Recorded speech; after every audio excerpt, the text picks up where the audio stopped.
Buenas, gente linda, mi nombre es Alberto y quiero agradecerles por elegir nuestro podcast para escucharlo hoy y amenizar sus actividades. Esperemos sea de su agrado, sea entretenido y sobre todo enriquecedor para ustedes. Bienvenidos y bienvenidas a un nuevo episodio de su podcast de matemáticas favorito. Código de superficie, la ecuación del espacio. Para comenzar, quiero presentarnos. Mi nombre es Francisco. Junto con mis compañeros Alberto, Alexa, Jen y Daniel, lograremos cómo visualizar y comprender las superficies matemáticas en el espacio, utilizando una poderosa herramienta, GeoGebra. Acompañamos este recorrido donde desglosaremos el concepto de parametrización, desde las curvas planas hasta superficies tridimensionales, guiándonos con el artículo de Ayala, Luna y Quesada. Comenzamos con una base fundamental, la teoría de representaciones de Raymond Duval. Vamos allá. Bueno, el primer tema a abordar sería, ¿por qué parametrizar? ¿Qué papel juega la teoría de Duval? Muchos estudiantes enfrentan grandes dificultades al abordar la parametrización. Esto se debe, en gran medida, a su alto nivel de abstracción. A diferencia de otros temas más concretos, aquí trabajamos con objetos matemáticos que no siempre tienen una representación inmediata o intuitiva.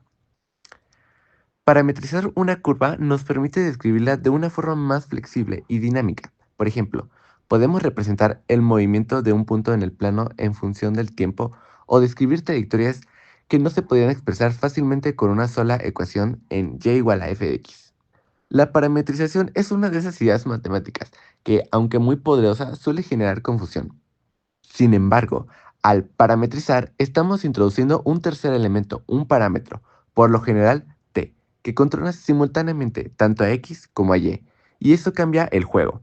Ya no hablamos solo de una relación directa entre dos variables, sino de una descripción simultánea de dos coordenadas en función de otra variable externa. Entonces, ¿por qué nos tomamos el trabajo de parametrizar? ¿Qué ganamos con ello? Parametrizar tiene múltiples ventajas. Por ejemplo, nos permite describir movimientos. Si pensamos en una partícula que se mueve en el plano, su posición en cada instante puede describirse naturalmente con funciones de t. Nos ayuda a representar curvas complejas que no pueden ser expresadas fácilmente como funciones tipo y igual a f de x, como circunferencias, elipses, trayectorias en espiral, etc.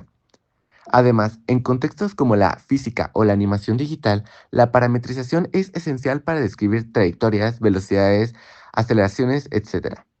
Pero más allá de su utilidad técnica, parametrizar exige un cambio profundo en la forma en que representamos las matemáticas. Y aquí es donde entra la teoría de Duval. Raymond Duval, un reconocido investigador en didáctica de las matemáticas, desarrolló la teoría de registros de representación semiótica. Según esta teoría, el pensamiento matemático no puede separarse de las formas en que representamos los objetos matemáticos. No basta con hacer cuentas. Es fundamental poder ver, transformar y traducir esas representaciones. Duval distingue tres procesos clave. 1. El reconocimiento o identificación de una representación. Por ejemplo, mirar una gráfica y entender qué curva representa. Punto número 2. Tratamiento, que consiste en operar dentro del mismo registro. Por ejemplo, manipular una expresión algebraica sin cambiar de sistema. Punto número 3. Conversión, que es el proceso más desafiante. Consiste en pasar de un registro a otro, como traducir una ecuación a una gráfica o viceversa. La parametrización involucra precisamente ese tipo de conversión. Pasamos de una descripción algebraica paramétrica a una visualización geométrica, como una curva en el plano. Aquí es donde las herramientas digitales, como GeoGebra, juegan un papel clave. GeoGebra permite visualizar de forma inmediata cómo cambian las curvas cuando modificamos las ecuaciones parametrizadas. En lugar de imaginar que se comportan como x de t y y de t, podemos ver en tiempo real el punto moverse por la curva, cómo se forma la trayectoria, cómo varía la velocidad, etc. Entonces, si nosotros queremos que los estudiantes comprendan profundamente las matemáticas, no basta con enseñarles solo fórmulas. Necesitamos enseñarles a moverse entre distancias, formas de representación en un mismo objeto, y la parametrización es excelente punto de partida para esto. Ahora que entendemos por qué es tan importante tener distintas formas de representar las matemáticas, veamos cómo se inicia este cambio desde las curvas planas. Hoy recorrimos desde curvas sencillas hasta superficies muy complejas, y todo con la ayuda de la tecnología. La parametrización es mucho más que una herramienta matemática, es una forma de representar, analizar y comprender el espacio que nos rodea. Recuerda, si puedes visualizarlo, puedes entenderlo. Hola, me presento, soy Jennifer García. Como segundo punto, vamos a aprender a parametrizar curvas y regiones en el plano. Yo sé que puede sonar técnico, pero te prometo que en los próximos minutos todo va a cobrar sentido. Para empezar, tenemos que preguntarnos qué significa parametrizar una curva.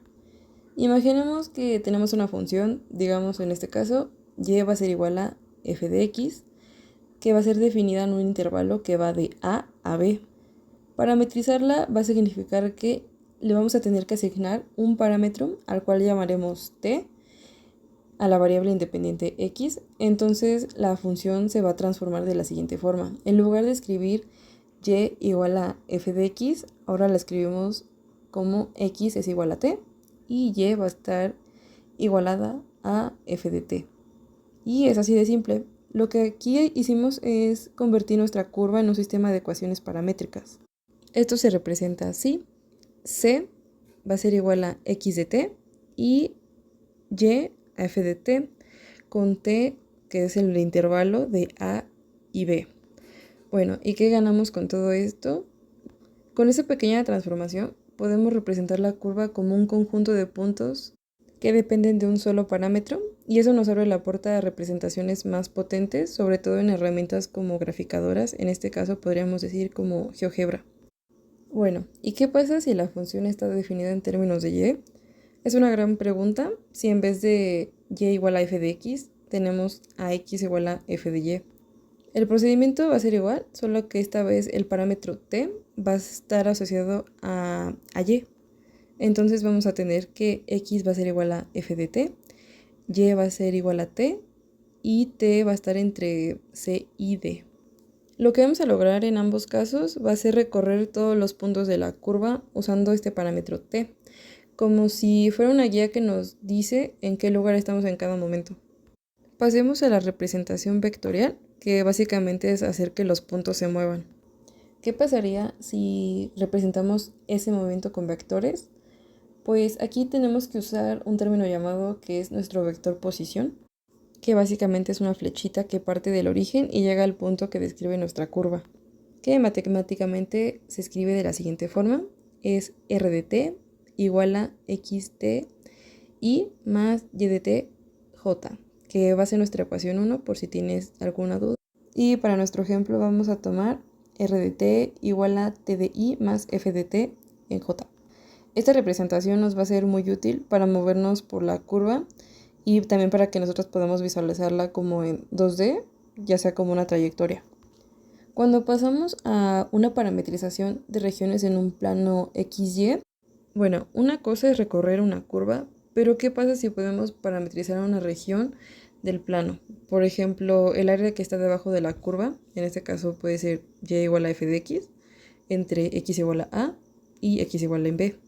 En este caso necesitamos un segundo parámetro, al cual vamos a llamar S, que este parámetro nos va a permitir hacer un barrido vertical que va a ir desde el eje X hasta el punto de la curva. Así, en lugar de solo tocar la curva, ahora la vamos a llenar todo el espacio que está debajo de ella. Y la ecuación que nos va a permitir describir este movimiento se va a volver en la siguiente. Es nuestra ecuación 2. RTS va a ser igual a T de I más nuestro barrido S por F de T en J, con T en a b y el barrido, que es S, en 0 y 1. Aquí nuestra S va a actuar como un porcentaje, ya que cuando S esté en 0 vamos a estar sobre el eje Y, cuando S valga 1 estamos en la curva de Y igual a F de X, y todos los valores entre 0 y 1 nos dan puntos intermedios. Y básicamente es eso. Acabamos de describir una región completa en lugar de una simple línea. Y lo mismo va a pasar para funciones en x igual a f de y, ya que la idea va a ser exactamente la misma, lo único que va a cambiar es que esta va a estar en horizontal y que la parametrización va a quedar de la siguiente forma. Esta es nuestra ecuación 3, que es r de t de s va a ser igual a s por f de t y más tj con t en c d y s en 0 y 1. Y pues aquí el barrido va de izquierda a derecha en lugar de abajo hacia arriba. Y pues por último te adelanto que no todas las regiones del plano se comportan igual. Algunas van a tener límites más complejos y van a requerir una clasificación diferente o especial, las cuales llamamos de tipo 1 o de tipo 2. Eso lo explicarán a continuación. Y al menos por mi parte sería todo. Al menos con un solo parámetro podemos recorrer una curva y ya con dos llenamos toda una región. Es como pintar una figura con coordenadas básicamente. Al menos ya visualizándolo, podemos ver que la parametrización no solo nos ayuda a entender el espacio, sino que también nos da las herramientas para construirlo paso a paso. Hola a todos, espero que estén disfrutando este episodio del podcast tanto como nosotros. Nuevamente les habla su compañero Alberto y en esta parte vamos a hablar de algo muy útil en cálculo, cómo se parametrizan las regiones de tipo 1 y tipo 2. Tranquilos, suena más complicado de lo que es, pero ya verán que es algo, bueno, bastante lógico. Primero que nada, ¿qué son las regiones tipo 1 y tipo 2? Una región tipo 1 es aquella que está delimitada en el eje X, o sea, vamos a recorrerla de abajo hacia arriba, de forma vertical. Piensa en una rebanada de pastel que cortas de forma vertical, desde una función g de x hasta una función f de x. Entonces, para cada valor de x que está entre estas dos curvas, tenemos que g de x es menor o igual a y, que a su vez es menor o igual a f de x. Además que y x va desde a hasta b. Ahora, una región tipo 2 es justo al revés, está delimitada en el eje y se recorre horizontalmente, de izquierda a derecha. En este caso, para x va desde una función h de y hasta otra g de y. Y bueno, tenemos el ejemplo por esta parte que es h de y es menor o igual a x, que a su vez es menor o igual a g de y. Y va desde c hasta d. Continuamos con cómo se parametrizan. Cuando queremos resolver una integral doble, necesitamos recorrer la región. Si es tipo 1, como ya dijimos, el barrido es vertical, así que la estructura queda de esta forma. Si es tipo 2, el barrido es horizontal y se puede ver más o menos así. Lo importante es saber en qué orden estás integrando. Si integras primero respecto a y, es tipo 1. Si integras primero respecto a x, es tipo 2. Ahora, una forma súper visual y práctica de entender estas regiones es con GeoGebra. Yo creo que ya la conocen, es una aplicación muy famosa para, pues, graficar funciones. Ahí puedes graficar dos funciones, como por ejemplo, f de x es igual a x al cuadrado y g de x es igual a la raíz de x. Que, bueno, como sabrán, son unas funciones bastante básicas, pero útiles para visualizar esta parte. Una vez que las gráficas, puedes marcar el área entre ellas usando desigualdades o inecuaciones. Por ejemplo, si defines la región con x va de 0 a 1, uy va de g de x, que es igual a la raíz de x, a f de x, que es igual a x al cuadrado. Entonces estás trabajando con una región tipo 1. También puedes hacer el mismo ejercicio pero con términos de y, invirtiendo las funciones para ver cómo se ve como región tipo 2. Como breve resumen, podríamos decir que las regiones tipo 1 y 2 nos ayudan a ordenar y resolver integrales dobles. El tipo 1 es vertical y delimitada en x. El tipo 2 es horizontal, delimitada en y. Y como extra, GeoGebra es una herramienta muy útil para visualizar con claridad. Espero que esta explicación te haya ayudado a entender mejor estas regiones. Ahora sí, vamos con la siguiente parte del podcast que aún no termina. Gracias. Hasta ahora hemos trabajado con regiones en el plano, figuras que viven en dos dimensiones, limitadas por curvas o líneas. Pero, ¿qué pasa si le añadimos una tercera dimensión? Al agregar una nueva coordenada, la coordenada z, lo que antes era una figura plana se convierte en una superficie. Esta es la esencia de elevar una región al espacio tridimensional. Es como si esa figura que estaba sobre una hoja ahora flotara o se desplegara en el aire. Por ejemplo, imagina una parábola encerrada entre dos líneas. Si la colocamos en el plano z igual a cero, simplemente vive sobre el suelo en el piso. Pero si decidimos que esa misma región está en el plano z igual a 3, la estamos desplazando. Ahora está a una altura de 3 unidades sobre el plano base. Aquí es importante notar la diferencia entre dos casos. El primero, las superficies que viven en el plano z igual a 0, que podríamos imaginar como figuras dibujadas directamente en el suelo. Y dos, las superficies que están en z igual a c, donde c es una constante, estas se elevan sin cambiar de forma, como si colocáramos una misma figura en diferentes pisos de un edificio. En ambos casos, la forma en X y Y no cambia. Lo único que cambia es la altura a la que está colocada la figura. Hagamos un ejemplo mental sencillo. Pensemos en un rectángulo de 2 por 3 metros. Si lo tienes sobre el suelo, está en z igual a 0. Pero si lo subes y lo mantienes en el aire, en una estructura a 5 metros de altura, ahora está en z igual a 5.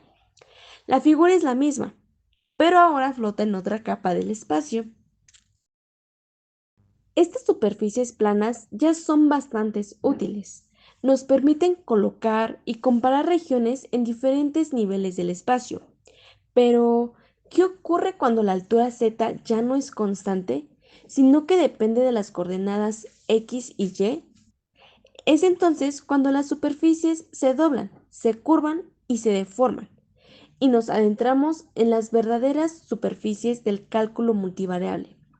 Ahora sí, vamos con la cereza del pastel, las funciones de dos variables.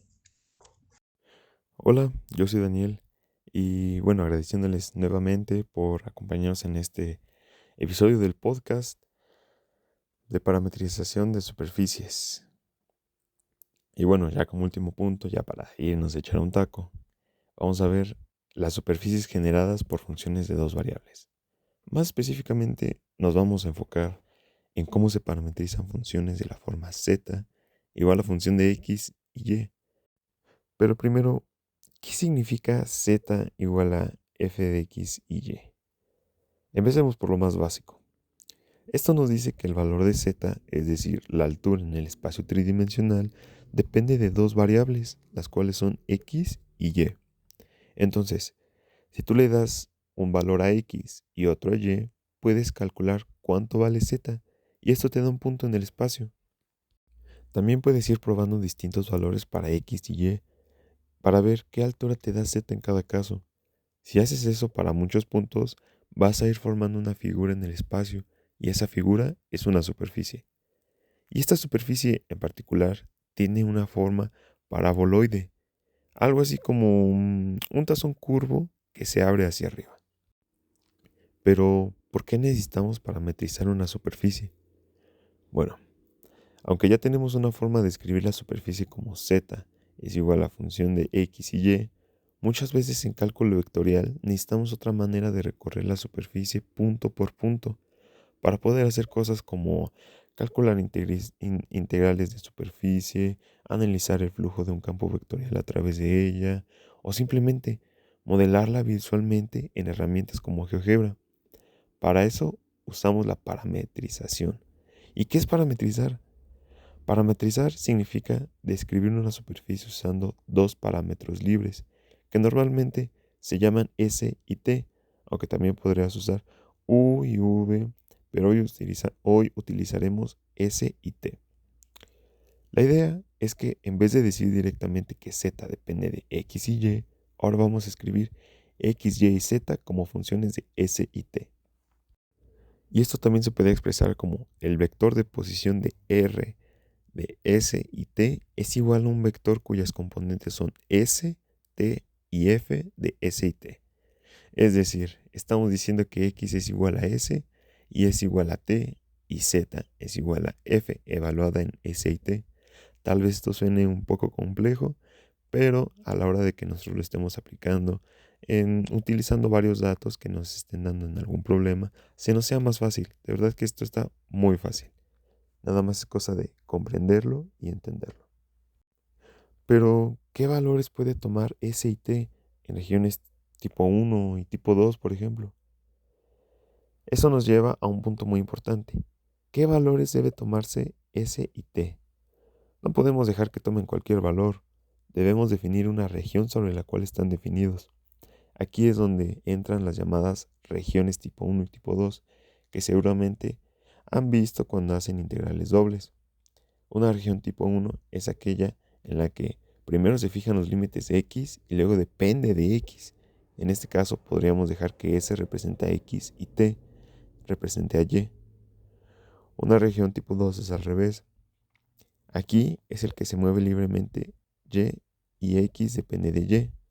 Entonces, si tú estás trabajando en una región tipo 1, puedes decir, voy a parametrizar usando S como X, que va de A hasta B, y T como Y, que va desde G1 de S hasta G2 de S. Ok, y ahora, ¿cómo nos puede ayudar GeoGebra? GeoGebra es una herramienta que transforma todo esto de las fórmulas en algo visual interactivo. Con GeoGebra podemos escribir nuestra función de z es igual a función de x y y, establecer los rangos de s y t según la región, ver cómo se genera la superficie en 3D, rotarla, acercarte, alejarte, o también ajustar los valores en tiempo real para ver cómo cambia la figura. También podemos activar una traza de puntos para ver cómo se recorre la superficie usando los parámetros. Y si estás trabajando con regiones tipo 1, tipo 2 ya vistas, podemos dibujar la región en el plano XY y luego ver cómo esto genera una superficie en 3D. Esto a mí se me hace súper interesante y súper práctico. Esto es súper útil para entender conceptos como la orientación de la superficie, el cálculo de integrales de flujo o simplemente para ver lo que estamos haciendo con claridad. Ahora bien, puede que hasta este punto todo esto de parametrizar superficies, todo lo de GeoGebra, suene simplemente como otra técnica más del cálculo, con muchas letras, fórmulas y definiciones. Pero aquí viene lo bueno. Parametrizar no es solo una técnica algebraica, es una forma de ver el mundo en capas. ¿Y qué quiere decir esto? Imaginemos que cada superficie que ves, una colina, una hoja, una tela extendida al viento, está formada por capas infinitas de puntos, cada uno con su posición en el espacio. Lo que hacemos al parametrizar es decirle a las matemáticas cómo construir esa superficie, paso a paso, punto por punto, como si fuéramos diseñadores en 3D, como si estuviéramos pintando en el espacio con coordenadas. Así, al usar parámetros como S y T, estamos literalmente dando instrucciones para recorrer y formar cada rincón de esa superficie. Es como si le quitáramos la piel a una figura compleja, para ver cómo está armada por dentro, cómo crece, cómo se deforma, capa por capa. Y por eso, cuando lo ves en GeoGebra, todo esto cobra vida.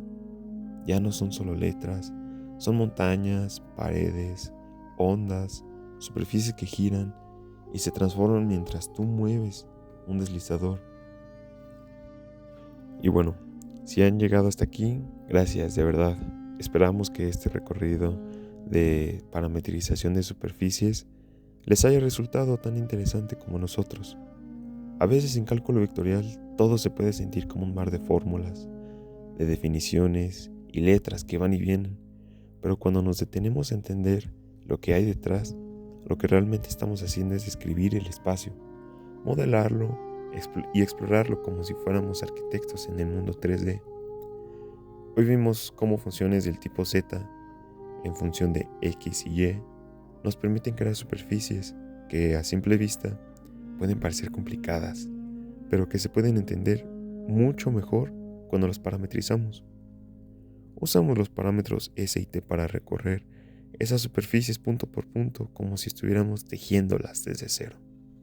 Y descubrimos que estas parametrizaciones no son simplemente un truco matemático para hacer integrales más fáciles, sino que, como dijimos antes, parametrizar no es solo una técnica algebraica, es una forma de ver el mundo en capas.